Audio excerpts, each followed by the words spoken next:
이런 이야기가 있습니다. 어느 날 소금과 설탕이 만났습니다. 소금이 설탕에게 인사를 합니다. 뭐라고 인사를 했겠습니까? 소금과 설탕이 만나서 소금이 설탕에게 인사를 합니다. 안녕하세요, 그렇게 인사하는 것이 아니라 안녕하세요 이렇게 인사를 합니다. 이거 소금이다 라고 하는 거죠. 그러자 설탕이 소금에게 또 인사를 하죠. 뭐라고 인사했겠습니까? 반갑습니다 그렇게 인사를 해요. 설탕이다 라고 하는 거죠.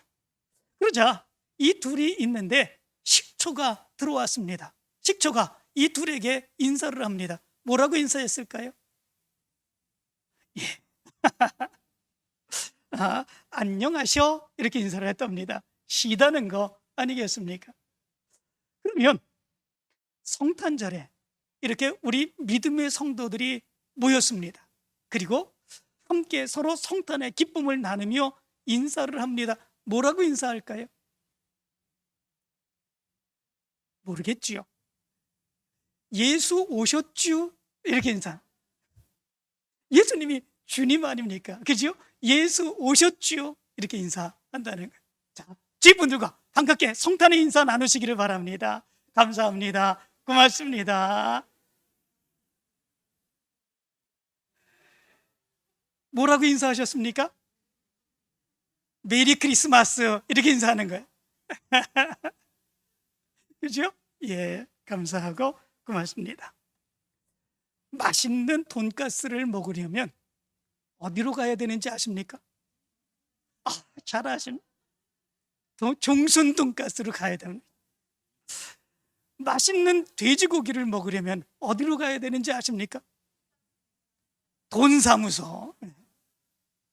그러면 성탄절에 아주 예쁜 옷을 사 입고 싶습니다. 어디로 가야 됩니까?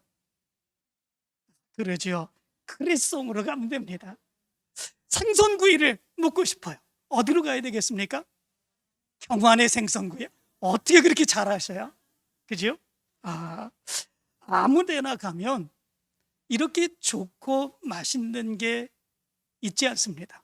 그죠? 그곳에 가면 맛있는 게 있습니다.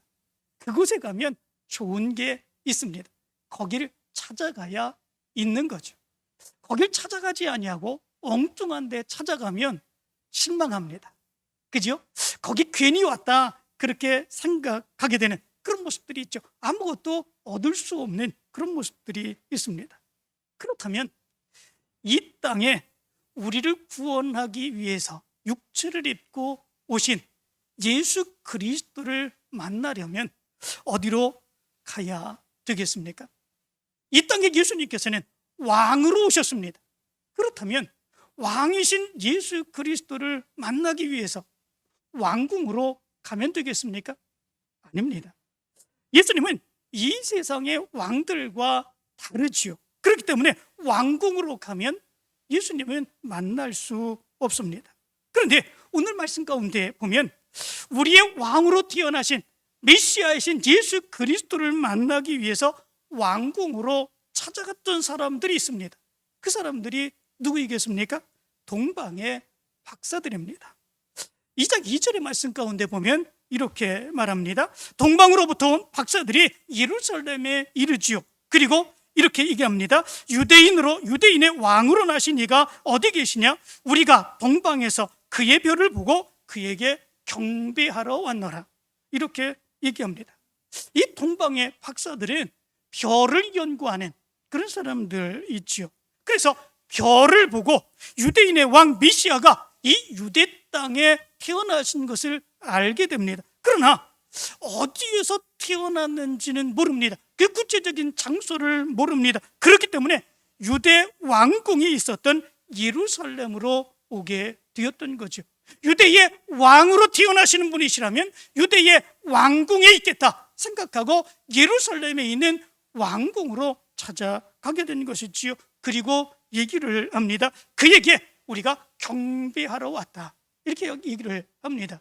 보통의 왕이 아니다라고 하는 거지요. 동방에서부터. 그래서 우리가 그를 경배하기 위해서 왔다, 이렇게 얘기를 합니다. 그러자 이 이야기를 듣고 왕궁에 있던 헤롯과 온 예루살렘이 다 듣고 소동했다, 이렇게 말씀해 주고 있습니다. 소동했다라고 하는 말에 타라소라고 하는 말인데, 당황하다 또는 불안하다, 두려워하다라고 하는 의미를 가지고 있습니다.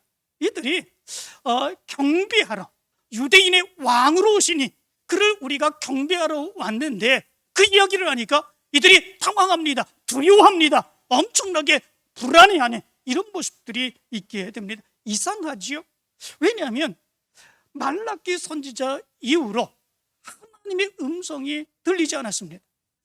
하나님의 음성 듣기를 그들은 간절히 사모합니다. 그런데 하나님이 보내신 하나님의 왕, 이 세상을 구원하실 메시아, 그 메시아가 이 세상에 오셨다 그러는데, 그래서 하나님의 음성이 들려지고 하나님의 역사가 나타나게 되는 그런 모습들이 있게 되는데, 이들이 두려워합니다, 이들이 불안합니다, 이들이 당황해 합니다. 그리고 거기에 있는 왕, 그리고 온 예루살렘 사는 사람들, 그런 사람들도 그 당시에 로마의 지배를 받고 있었습니다. 이들은 간절히 메시아를 갈망하고 있었습니다. 그렇다면 이 세상의 메시아, 유대인의 왕으로 오시는 그분이 오면 기뻐해야죠, 찬양해야죠, 즐거워해야죠, 춤을 추며 맞아야죠. 그런데 오히려 그들이 당황하고 두려워하는 이런 모습들이 있었다라고 하는 거죠. 그런데 더 황당한 일이 있습니다. 그 일이 무엇이겠습니까? 이들은 유대인의 왕으로 나시니가 어디에서 태어나는지도 모르고 있는 그런 모습들이 있다라고 하는 거죠. 헤롯은 왕입니다. 이 유대를 다스리는 그런 왕입니다. 그리고 거기에 온 예루살렘 이스라엘 백성들은 그렇게 메시아를 간절히 갈망하며 하나님께서 보내주시기로 약속해 주신 그 메시아가 지금쯤 올까, 아니면 언제쯤 올까, 그것을 간절하게 기다리고 있는 그런 모습들이 있습니다. 그런데 그들이 그 유대인의 왕으로 오신 메시아 예수 그리스도가 어디에서 태어나는지도 모르는 이런 모습들이 있다라고 하는 거죠. 그런데 오늘 성경 말씀 가운데 보니까 어디에서 메시아가, 유대인의 왕이 태어나는지 아는 사람들이 있었습니다. 그 사람들이 누구입니까? 대제사장과 서기관들이었습니다. 헤롯이 그들을 부릅니다. 그리고 그들에게 묻지요. 그리스도가 어디서 나겠느냐 묻습니다. 그러자 이들이 이렇게 대답합니다. 유대 베들레헴이오니 이는 선지자로 이렇게 기록된 바, 또 유대 땅 베들레헴아 너는 유대 고을 중에서 가장 작지 아니하도다. 네게서 한 다스리는 자가 나와서 내 백성 이스라엘의 목자가 되리라 하였음이니이다. 이렇게 이야기합니다. 이들은 아주 분명하게 메시아 그리스도가, 유대인의 왕이 어디에서 태어나는지 아주 정확하게 압니다. 그런데 그것으로 끝입니다. 그들의 대답에는 영혼이 없습니다. 그죠? 미가서에, 선지서에 바로 그렇게 기록되어 있습니다. 그렇게 대답해주는 그런 모습들, 그게 끝입니다. 정말 그렇습니까? 정말 메시아가 이 세상에 오신 것입니까? 그러면 우리가 아는 곳으로 그를 찾아가서 우리가 맞고 우리도 경배해야 됩니다. 그런 말이 없습니다. 영혼이 없는 대답으로 대답만 해주는 그런 모습들이 있게 되죠. 그러자 헤롯이 그 이야기를 듣고 별이 나타난 때가 언제인지 묻고 이 동방의 박사들을 베들레헴으로 보냅니다. 성경에 베들레헴에서 이 메시아가 태어나신다고 말씀해 주었기 때문에 그렇습니다. 그것을 이제 헤롯은 알았습니다. 그런데도 불구하고 헤롯은 베들레헴으로 가서 이 세상에 오시는 왕, 그 왕을 맞이하겠다, 축하하겠다 얘기하지 않습니다. 동방의 박사들을 그리로 보낼 뿐입니다. 그리고 자기의 마음속에는 음모를 가지고 있습니다. 찾으면 얘기해달라, 그러면 나도 가서 경배하겠다 얘기합니다. 실제로 경배하고자 하는 것이 아니라 마음속에 음모를 갖고 있는 것이죠. 죽이겠다라고 하는 것이죠. 이 동방의 박사들은 헤롯이 가르쳐준 대로 베들레헴으로 가지요. 그리고 베들레헴으로 가서 이 세상에 나신 유대인의 왕, 우리의 왕, 메시아신 예수 그리스도를 만나게 되고, 그리고 경배하며 황금과 유향과 모략을 선물로 드리게 되는 이런 모습들이 있게 됩니다. 그런데 여기에서 우리 이런 생각을 해봅니다. 동방에서 온 박사들, 그들이 이 세상에 오신 왕의 탄생, 어디에서 탄생하는지 그 모르는 것은 어떤 면에서는 당연하죠. 이들은 이방인이었습니다. 이들이 선지서를 알겠습니까? 그렇기에 모르는 것은 당연하죠. 그렇기에 유대인의 왕으로 보통의 왕이 아니라 별을 보고 엄청난 그런 왕이 이 세상에 태어난다라고 하는 사실을 생각하며, 그렇다면 왕궁으로 가야 그를 만날 수 있지 않겠느냐. 그리고 왕궁으로 찾아가는 것, 그것이 당연한 거 아니겠습니까? 그러나 대제사장, 서기관들, 그들은 그렇지 않습니다. 그들은 알고 있습니다. 분명하게 알고 있습니다. 헤롯이 그리스도가 어디서 나겠느냐 그렇게 물을 때에 그들은 정확하게 선지서의 이야기를 통해서 베들레헴에서 타신다고 말씀하셨습니다. 정확하게 이야기하는 그런 모습들이 있지 않습니까? 그런데 그들은 거기로 가고자 하지 않습니다. 그냥 대답뿐입니다. 또 마찬가지입니다. 이 헤롯도 예수 그리스도께서 이 베들레헴에서 태어나신다고 하는 사실을 들었습니다. 그럼에도 불구하고 그를 경배하고자 베들레헴으로 가고자 하지 않는 그런 모습들이 있습니다. 그냥 동방의 박사들만 베들레헴으로 보내버리는 그런 모습이 있게 됩니다. 그리고 그의 마음속에는 음모 꿍꿍이의 생각을 가지고 어떻게 하면 그 예수를 죽일까 생각하는 그런 모습들이 있게 됩니다. 알만한 사람들은 무디어져 있습니다. 알만한 사람들은 알지 못하고, 그리고 예루살렘으로 가고자 하지 않는 그런 모습들이 있습니다. 이 모습을 가만히 생각하면 지금 우리의 모습 가운데서도 이런 모습들이 나타나고 있는 그런 모습들이 있음을 깨닫게 됩니다. 요즘도 예수 그리스도의 탄생의 날에 예수 그리스도, 이 세상에 오신 메시아, 그분을 만나기 위해서 궁궐로 찾아가는 사람들이 많이 있습니다. 거기 가면 메시아가 없습니다. 유대인의 왕으로 오신 우리를 구원하실 메시아, 그분이 거기로 가면 없죠. 궁궐에는 어떤 곳입니까? 이 궁궐은 화려한 곳입니다. 즐기는 곳입니다. 권세자들이 모이는 곳입니다. 권력과 암투가 있는 그런 곳입니다. 그런데 예수 그리스도께서는 마굿간의 베들레헴에서 태어나셨습니다. 왕궁에는 메시아가 없습니다. 거기에 가서 만날 수 없습니다. 그런데도 불구하고 거기로 가는 그런 사람들이 얼마나 많이 있는지 모릅니다.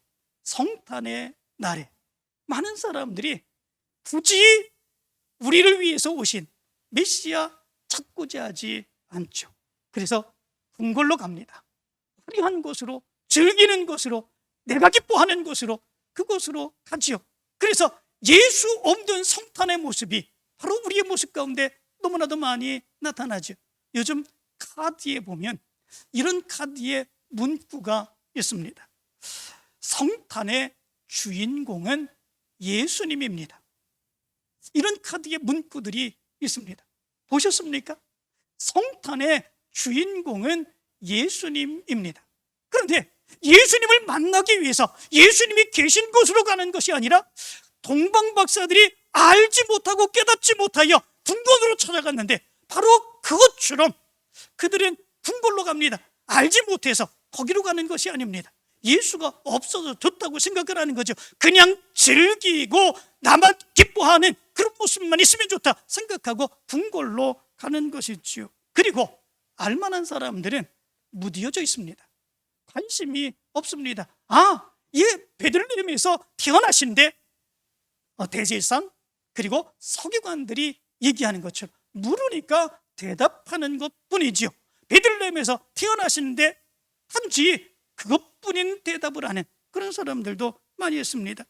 헤롯 왕과 같이 자기의 욕심을 챙기는 그런 사람들도 있습니다. 이런 모습이 우리의 모습 가운데 많이 있는 것을 보게 됩니다.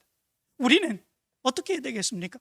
예수 그리스도를 믿고 하나님의 역사를 믿고 하나님께서 이 세상을 구원하시기 위해서 메시아신 예수 그리스도, 우리의 왕이신 예수 그리스도를 이 땅에 보내주셨다고 하는 사실을 믿는 우리의 믿음의 사람들은 어떻게 해야 되겠습니까? 메시아를 만나기 위해서 궁궐로 가면 안 되죠. 아무런 관심도 기울이지 않는 그런 모습들을 가져서는 안 되죠. 메시아를 찾는 사람들을 이용해서 자기 욕심을 챙기는 히롯과도 같은 그런 사람이 되어서는 아니 되겠지요. 우리는 예수님을 만나기 위해서 베들레헴으로 가야 됩니다. 베들레헴이 어디입니까? 베들레헴이라고 하는 의미는 또한 무엇입니까? 베들레헴은 작은 변방입니다. 시골의 모습입니다. 베들레헴이라고 하는 그 말의 뜻은 떡집이라고 하는 의미를 가지고 있습니다. 그리고 은혜의 집이라고 하는 의미를 가지고 있습니다. 그렇다면 지금의 떡집은 어디이겠습니까? 지금의 은혜의 집은 어디이겠습니까? 하나님의 은혜가 머무는 곳, 하나님의 말씀이 머무는 곳, 하나님의 말씀의 역사가 역사하는 곳, 바로 그곳이 베들레헴 아니겠습니까? 바로 그곳이 바로 하나님께서 우리에게 보내주신 예수 그리스도를 만날 수 있는 그런 장소가 아니겠습니까? 그렇다면 그곳은 어디겠습니까? 교회이죠. 교회는 하나님의 은혜가 머무는 곳입니다. 하나님이 계시며 하나님을 찾아온 사람들을 만나주시는 곳입니다. 하나님의 생명의 말씀이 있는 바로 그곳입니다. 바로 그곳이 베들레헴이고 바로 그곳에서 예수 그리스도를 만날 수 있는 그런 놀라운 역사가 있다라고 하는 거죠. 바로 거기에 예수님이 계시는 거죠. 그런데 우리는 궁궐로 찾아가며 내 기쁨과 내 즐거움을 위해서 다른 곳으로 찾아가는 그런 모습들이 있어서는 아니 되겠죠. 사랑하는 성도 여러분, 이제 여러분들의 모습 가운데서 예수 그리스도를 만나기 위해서 궁궐로 가지 마시기를 바랍니다. 아무런 관심이 없이 그냥 지나가는 그런 모습으로서 이 성탄을 보내지 마시기를 바랍니다. 성탄을 이용하여서 자기 욕심을 챙기는 그런 마음도 버리시기를 원합니다. 여러분들은 그 마음을 가지고 이 베들레헴에 오신 줄 믿습니다. 은혜의 집에 오신 줄 믿습니다. 떡집에 오신 줄 믿습니다. 오늘 여기에서 이 세상에 태어나신 예수 그리스도 우리의 왕을 만나시고 하나님의 축복된 역사를 이루는 여러분들 되시기를 간절히 축원합니다. 기도합니다.